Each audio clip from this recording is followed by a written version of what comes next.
Olá, eu apresento minha dedução sobre o caso do Jack Estripador, mas caso você não o conheça, esta aqui uma leve explicação, mas caso já o conheça, pule para o tempo que está aparecendo na tela.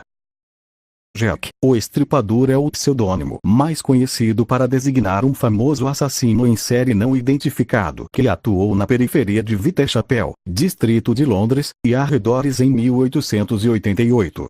O nome Jack, o Estripador, se originou de uma carta escrita por alguém que alegava ser o assassino e a qual foi amplamente divulgada pela imprensa da época. Acredita-se que a carta seja falsa e talvez tenha sido escrita por jornalistas em uma tentativa de aumentar o interesse sobre o caso e vender jornais. O homicida também foi chamado de o assassino de Whitechapel ou avental de couro enquanto os assassinatos ocorriam, mas alguns jornalistas contemporâneos ainda utilizam tais denominações. Os ataques atribuídos a Jack, o Estripador, tipicamente envolviam prostitutas que viviam e trabalhavam nos bairros pobres de East End, cujas gargantas eram cortadas para então sofrerem cortes abdominais.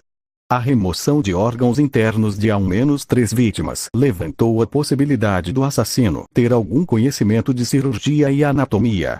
Rumores sobre a identidade do homicida se intensificaram entre setembro e outubro de 1888, quando a Scotland Yard e a imprensa receberam outras cartas supostamente escritas pelo assassino.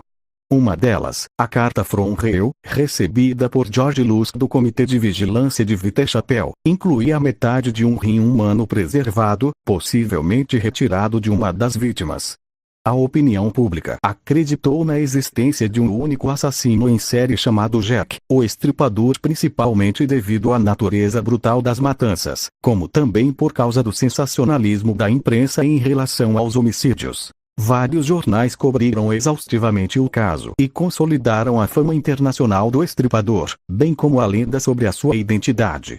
Uma investigação de uma série de 11 assassinatos brutais em Whitechapel em 1891 não conseguiu relacionar estes com os homicídios de 1888.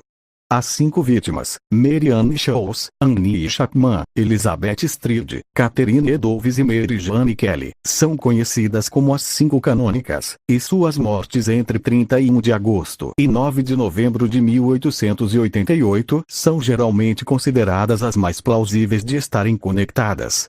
Os assassinatos nunca foram resolvidos, e as lendas acerca destes se tornaram genuinamente pesquisa histórica, folclore e pseudo-história.